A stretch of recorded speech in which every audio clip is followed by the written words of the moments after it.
HRN listeners.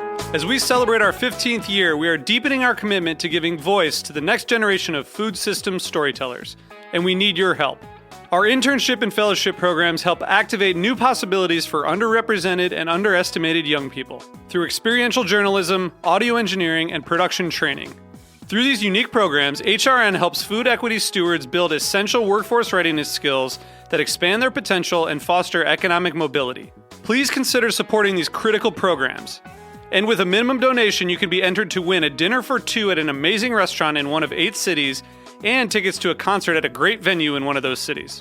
We have incredible partners across the country who have donated, as they also share our passion for helping to educate the next generation of food systems storytellers. Check out heritageradionetwork.org/15 to donate and enter to win today. That's heritageradionetwork.org/15 to donate and enter to win today. And make sure you donate before March 31st. Thank you. Today's program was brought to you by Emmy Cheese, specialty cheese from Switzerland made with heart and passion. For more information, visit emmyusa.com. This week on Meat and Three, we're getting semantic to understand the deeper meaning behind some of the foods we love. First, we'll look at the big debate happening around the word milk. Who the hell are you to tell me what is the name of my product and my landscape and everything we've cared about when, you don't have anything invested in except to put out a little money to buy it? It's our entire life. Then we get the lowdown on the language of cider. So the first thing that's really confusing about dryness is that it has nothing to do with how something actually feels in your mouth. And finally, we get our fill of tiki talk. You don't walk into a tiki bar like, oh yeah, this is what Polynesia is probably like. Like, it's supposed to be like fantasy and stuff. That's the hard part. It's so easy to do tiki bad, and that's where it gets a bad name. Tune into this week's episode of Meat and Three. That's MEAT+THREE. Available wherever you listen to podcasts.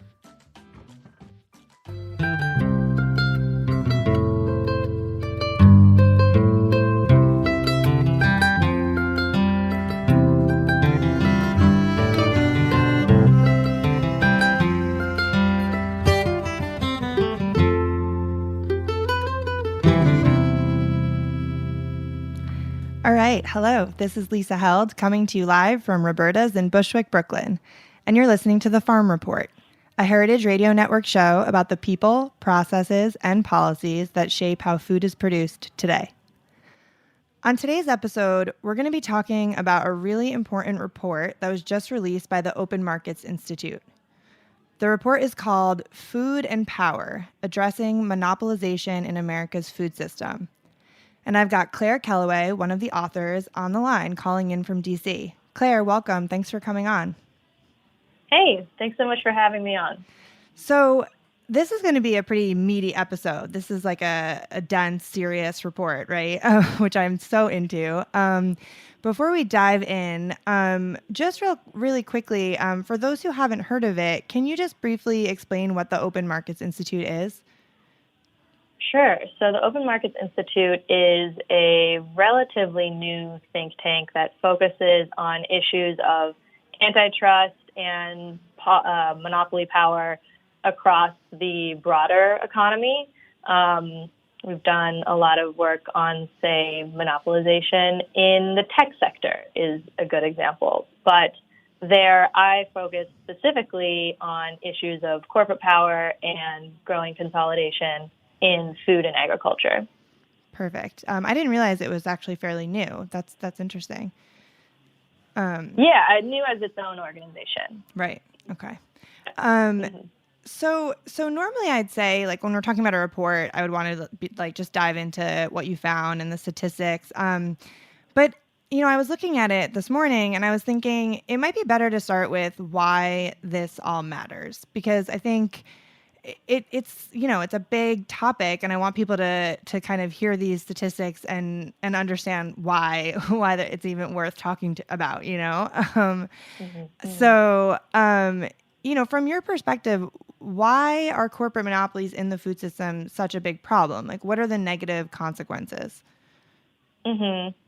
Yeah, I mean, I think when you really drive down to the fundamental principles of what we think constitutes an open or competitive market. The issue with monopolies is when you look around agriculture, this basic idea that people can go and receive a fair price for their products that's determined on some open market, competition is really disappearing. Right. And that creates a whole host of issues that ranges, from the economic viability of farming dependent communities all the way to environmental outcomes, or a lack of resiliency and diversity in our food system, across the chain. Just when you have fewer and fewer players, it can shrink the number of options for things like seeds or, livestock breeds. It also has the effect, again, of dissolving this idea of open market, which ultimately hurts farmers, often lowering the prices that they receive for their goods. And it also, gives a few companies a lot of power to the name of the report. Right. Which gives them, power to tell farmers what sorts of, methods they should use in the case of like poultry production, or to, the case of grocery stores. Very powerful companies can actually determine, where their competitors sit on the shelves. There's endless examples of the different ways that an increasingly monopolized food system just, increases the power of a few to the harm of the many players in the system and also us as consumers. Right. And so consumers are affected, and also would you say farmers are sort of harmed the most by this? I mean, I would say the harms are systemic. Like, obviously, yes, farmers are very much harmed by this. They're very much squeezed on both sides from these concentrated sellers and buyers. But the development of things like, say, CAFOs obviously has effects on rural communities. And so, the cost of these monopolies, they're externalized to the environment and a lot of people. So, I would say in some cases, everyone stands to care about this. Right. Mm-hmm. So let's talk a little bit about the actual findings. I mean, some of the statistics in the report are really staggering. The charts that you have in here. I want to try to give people a taste of the degree of consolidation that you found. So maybe we can just kind of walk through some of the different sectors, starting with meat processing, just since that's the first one. Can you just talk a little bit about what you found in terms of what the consolidation in meat processing looks like today compared to the past? Yeah, I think meat processing is a really good example because it shows how these changes are very recent to some degree, with the exception of, I guess, poultry, which sort of pioneered what we consider to be vertically integrated. Not in a good way. Consolidated. Not in a good way, right. No. It's called sort of the chickenization of the meat industry is often a term that's used. Oh, wow, I've never heard that. That's interesting. Yeah. I did not coin that from Chris Leonard's The Meat Racket. Definitely would recommend that book for anyone who's interested in these issues. So, chicken actually, from pure numbers standpoint, can seem less consolidated. In the mid-'80s, 4 firms controlled about 35% of the market. Today, or at least in 2015, nearly 60%, 58% of the market was controlled by 4 firms.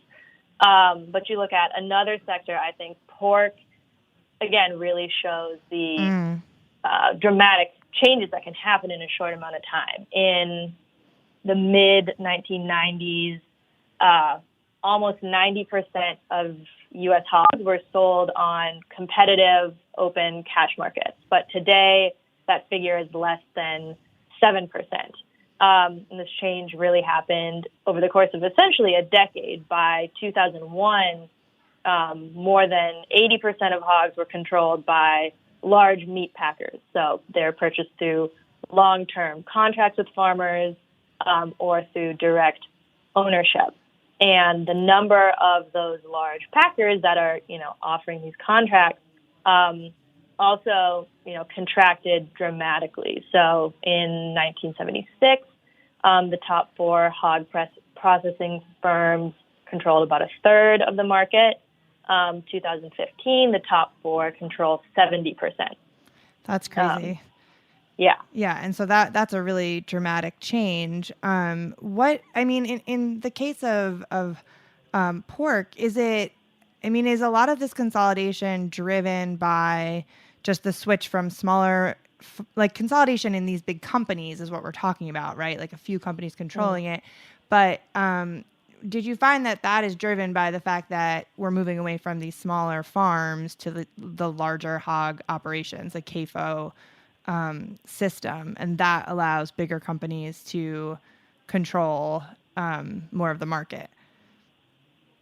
Right. So they're absolutely related. When you have just a few buyers for your product, like we think of processing companies are ultimately what turn pigs into, sausages that we buy. And so as a farmer, you need to sell your products to them to get your product to market.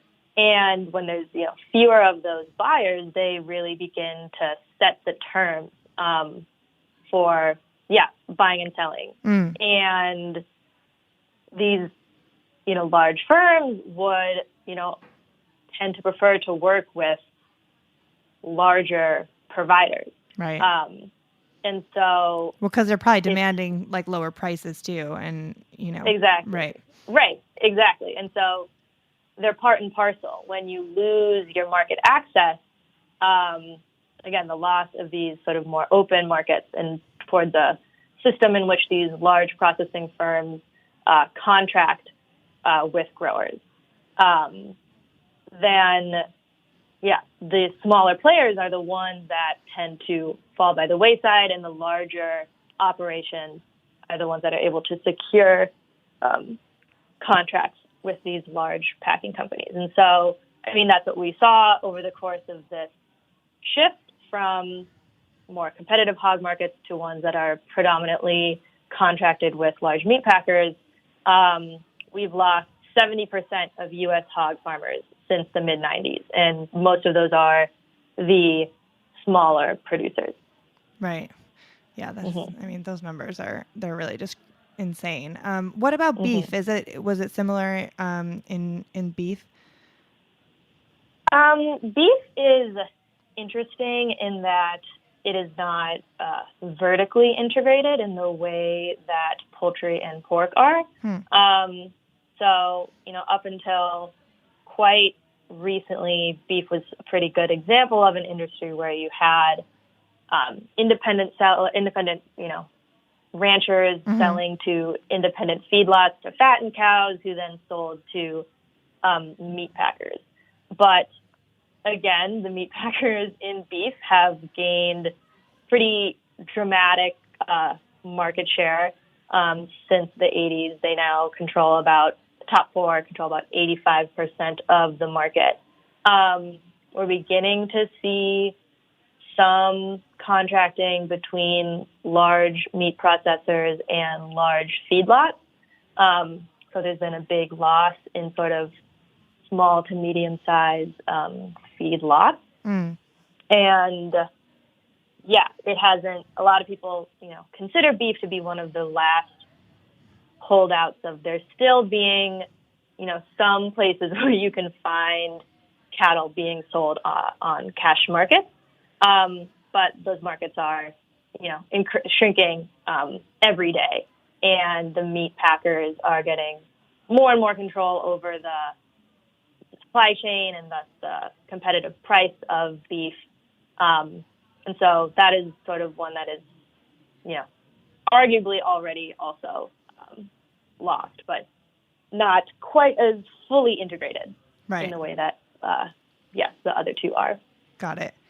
And milk and dairy, I think I definitely want to talk about, because dairy farming has come up a lot on this show recently. We know that, small dairy farmers are just in a total crisis, and we're losing thousands of small dairy farms every year. Those that still exist are being paid less than the cost of production for their milk. And I mean, it's just a really terrible situation for dairy farmers right now. In terms of consolidation in the industry, what did you find related to dairy, and is it how does it relate to this sort of situation that we're in? Yeah, no, it's absolutely related in terms of it being an issue of market access and there being fewer and fewer more powerful buyers of dairy products. What's been interesting in dairy is that we see a lot of dairy is organized in cooperatives. Right. So organizations that in theory were created to give farmers more power and sort of organize farmers and represent them in these cooperatively owned organizations.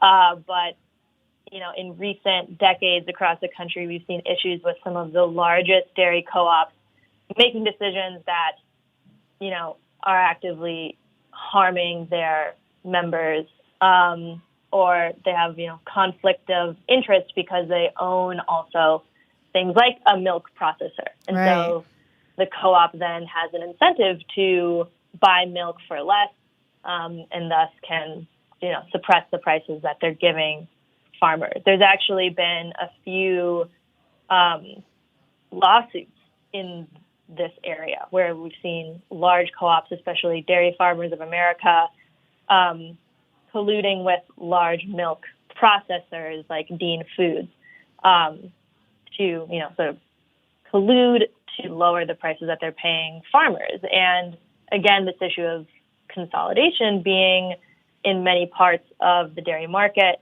farmers really have one major co-op to work with.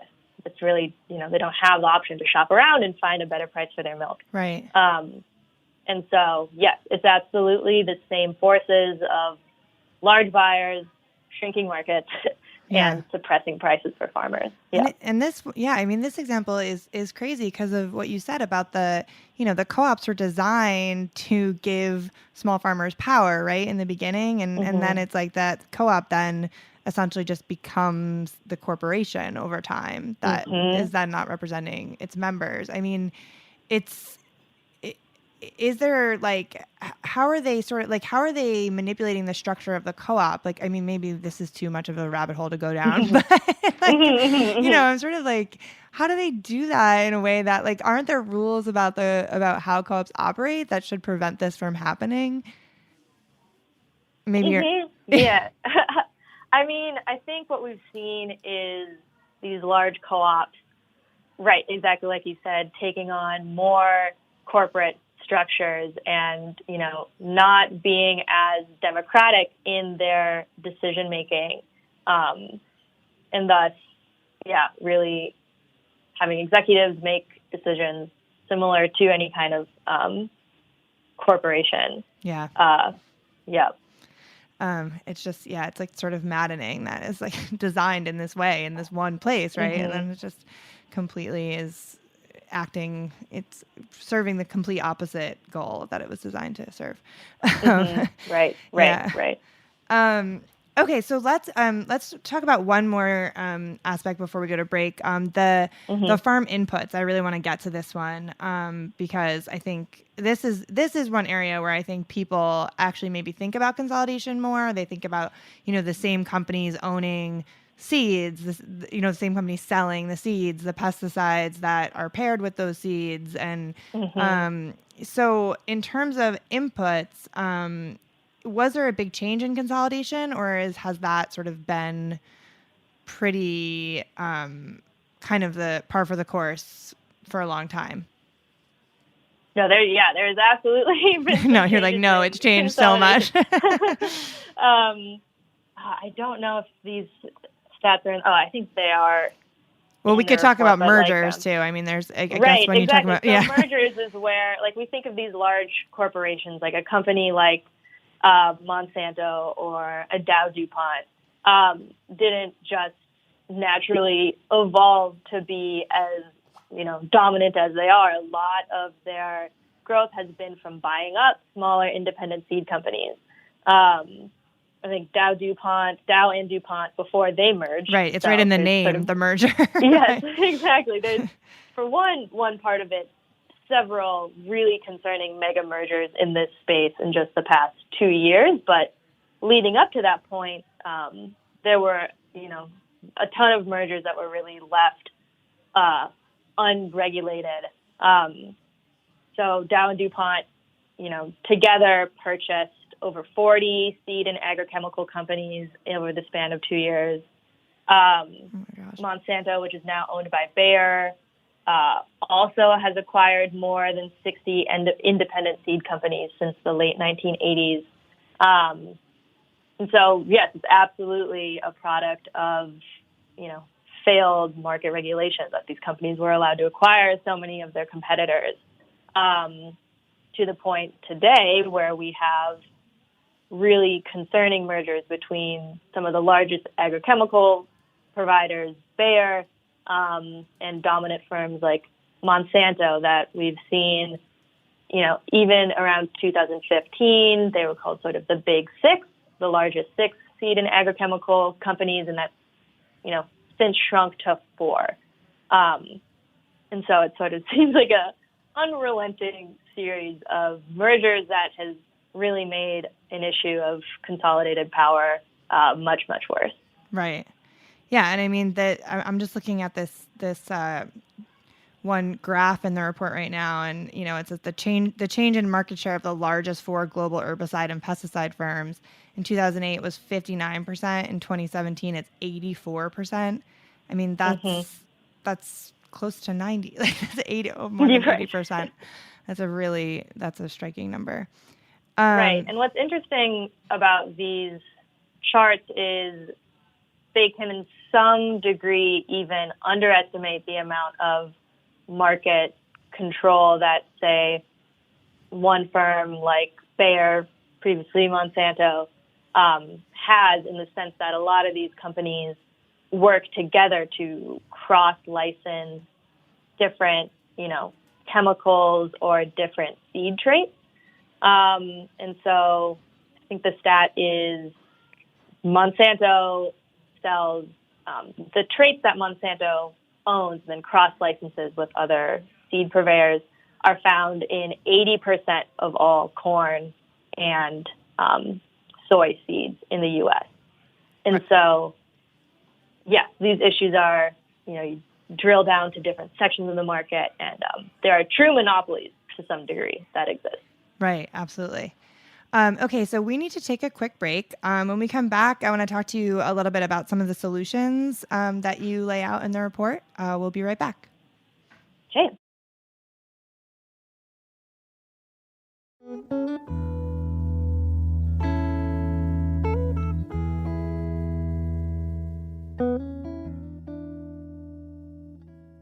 Today's program was brought to you by Emmy Cheese, specialty cheese from Switzerland made with heart and passion. Since the early 1900s, Emmy has been a passionate supporter of farmers, cheesemakers, and family tradition. They believe in sustainable agriculture and respect for the people, land, and animals that make their business possible. Remaining dedicated to tradition, they strive to lead the industry in innovation, ensuring they bring you only the highest quality, best-tasting cheese from Switzerland.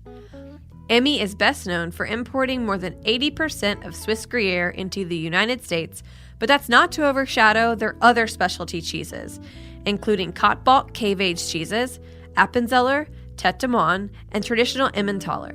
For more information, visit emmyusa.com.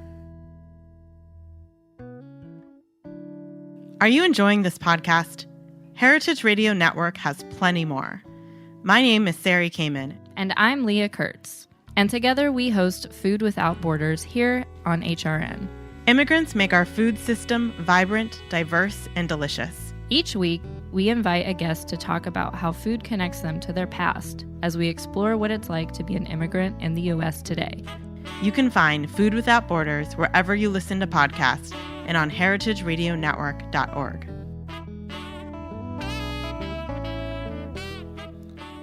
All right, we're back. You're listening to the Farm Report on Heritage Radio Network. So I'm talking to Claire Kellaway from the Open Markets Institute about a new report, Food and Power. Before the break, we were talking a lot about some of the stats in the report, some of the findings on consolidation in agriculture. And I want to, a big chunk of the report is dedicated to outlining what the Open Markets Institute sees as some solutions to this issue. And one thing that stood out to me that you said earlier when we were talking about mergers of some of the agrochemical companies, you said this is sort of a result of failed market regulation. So I guess my first question is, are there already antitrust laws on the books that just aren't being enforced? Yeah, I mean, you could argue absolutely. So what has changed and in some ways allowed for a lot of this market consolidation is the way that we interpret our antitrust laws. Oh, okay. The antitrust laws lay out a lot of different provisions that, could have stopped a lot of these mergers had they been, interpreted in different ways. The main change has been that since the 80s, regulators have primarily assessed mergers based on what is called the consumer welfare standard that looks very, very narrowly at how a merger will impact primarily prices that consumers pay, or to some extent like variety. Okay. But yeah, very, very narrowly on essentially, will this merger increase prices for consumers? And obviously that has been an issue in that it overlooks market structure and the increase in power that these corporations will have, or other anti-competitive practices that, can flourish as you have fewer and fewer competitors. Yeah, that seems like such a narrow, metric, just that one tiny thing. Like, is it going to raise prices or not? Right. Yeah. And I think Lena Khan, who got her start at the Open Markets Institute, published a really interesting paper in this regard when you look at Amazon.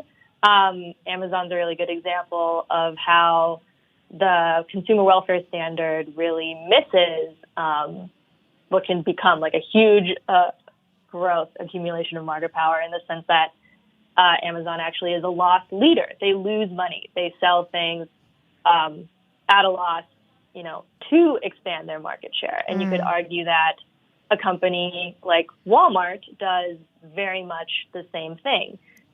We didn't really talk about groceries, but that's, another area of this report that's very consolidated. And looking at just prices totally misses the effect of, the growth of a company like Walmart that can then use their market power to put, especially rural, smaller grocers out of business, which has major implications for, competition in groceries.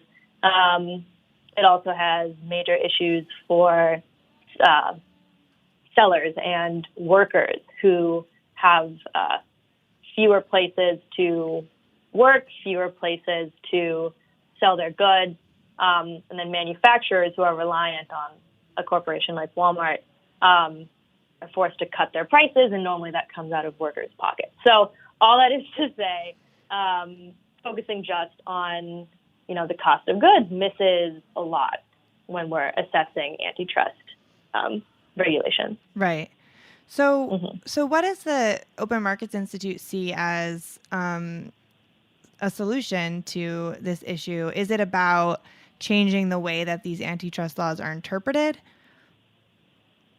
Yes. I mean, yeah. So this is something that we're actually putting out in the coming days. So stay tuned, sort of laying out what we would consider to be stronger standards for interpreting antitrust laws. So a lot of this, can be done through law enforcement, at the DOJ or at the FTC, they could act to interpret things differently. What's difficult and challenging is that there are a lot of sort of bad history of cases. So having, many court decisions that have ruled in favor of this consumer welfare standard can make it difficult to try and win a case interpreting these laws in, ways of old or new ways.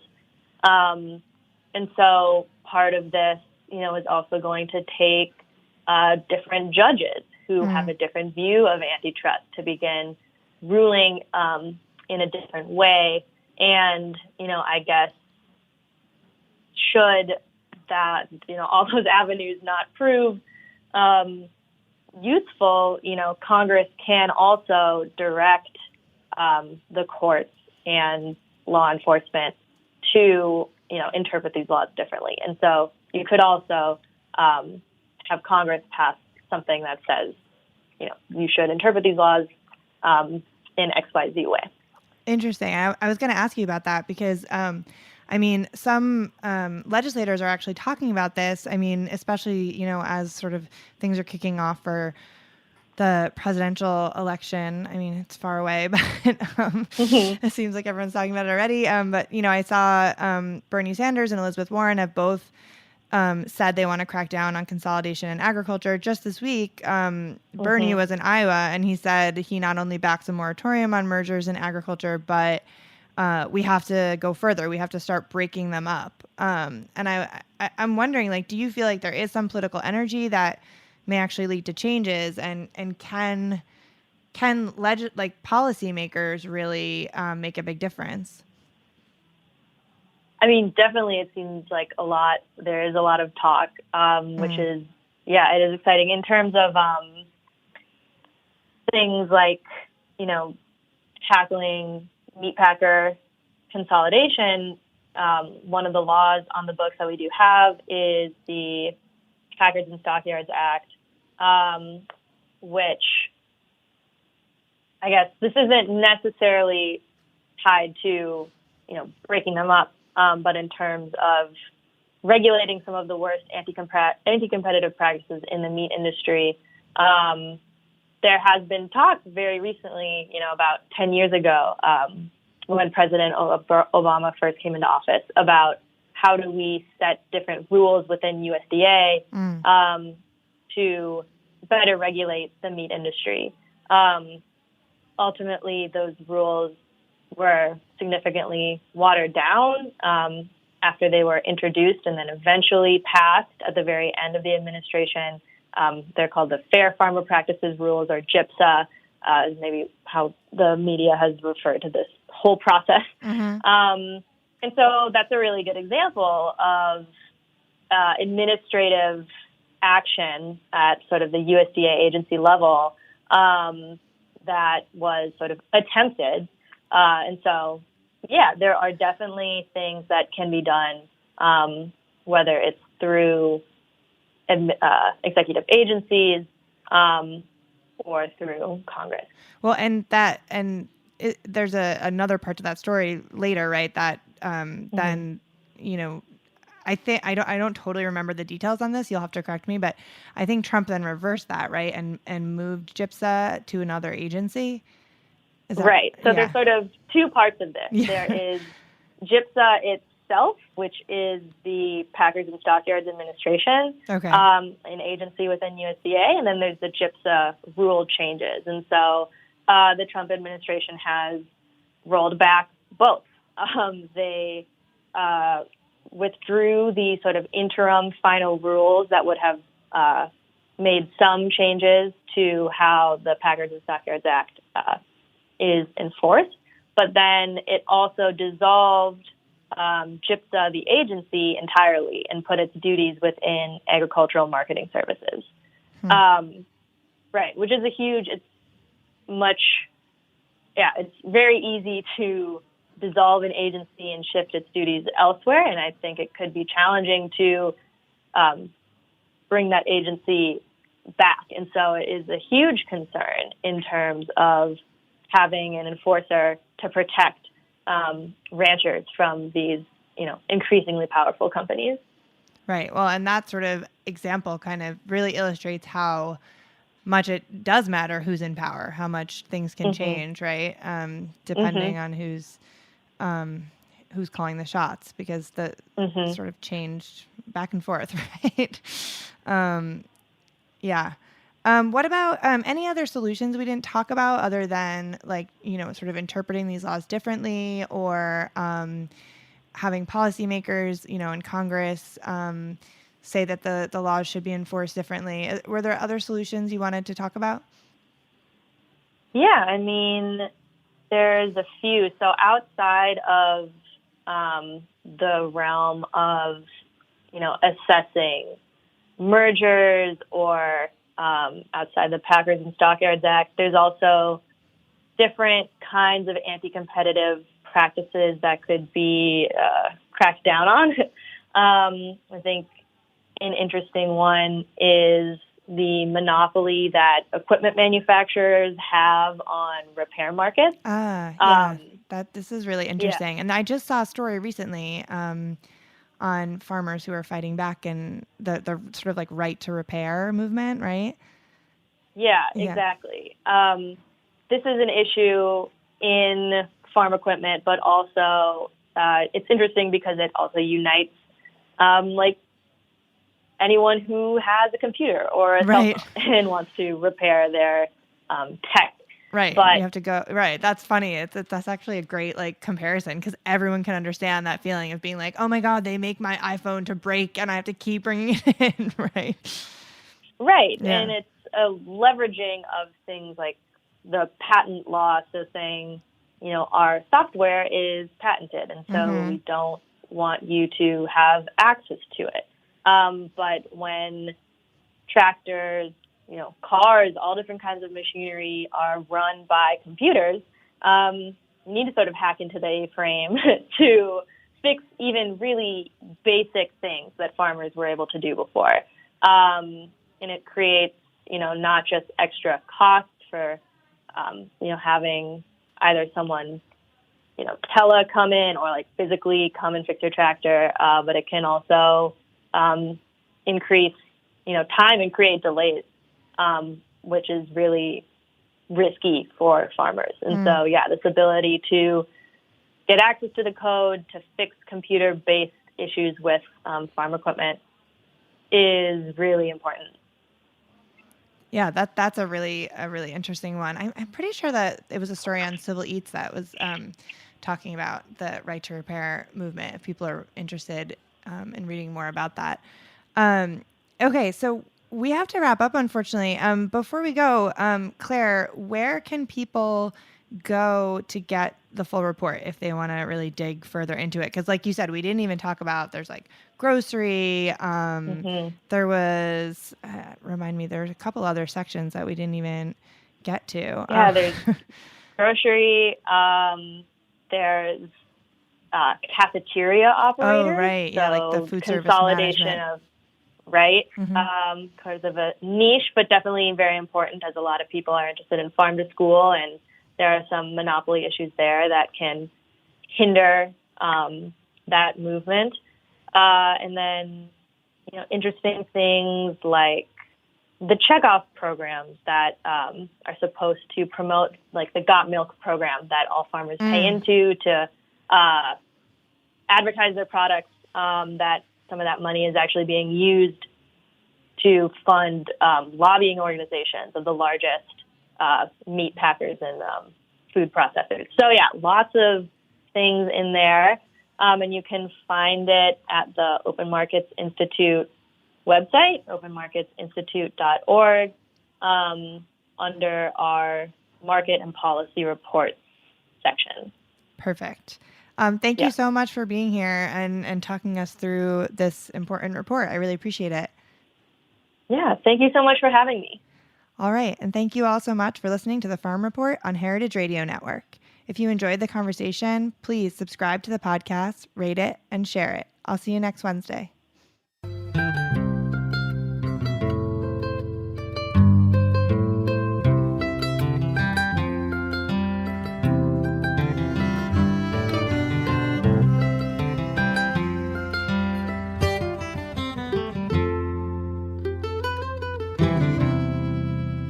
Thanks for listening to Heritage Radio Network, food radio supported by you. For our freshest content and to learn more about our 10-year anniversary celebration happening all year long, subscribe to our newsletter. Enter your email at the bottom of our website, heritageradionetwork.org. Connect with us on Instagram and Twitter at heritage_radio. You can also find us at facebook.com/Heritage Radio Network. Heritage Radio Network is a nonprofit organization driving conversations to make the world a better, fairer, more delicious place. And we couldn't do it without support from listeners like you. Want to be part of the food world's most innovative community? Subscribe to the shows you like. Tell your friends. And please join the HRN family by becoming a member. Just click on the beating heart at the top right of our homepage. Thanks for listening.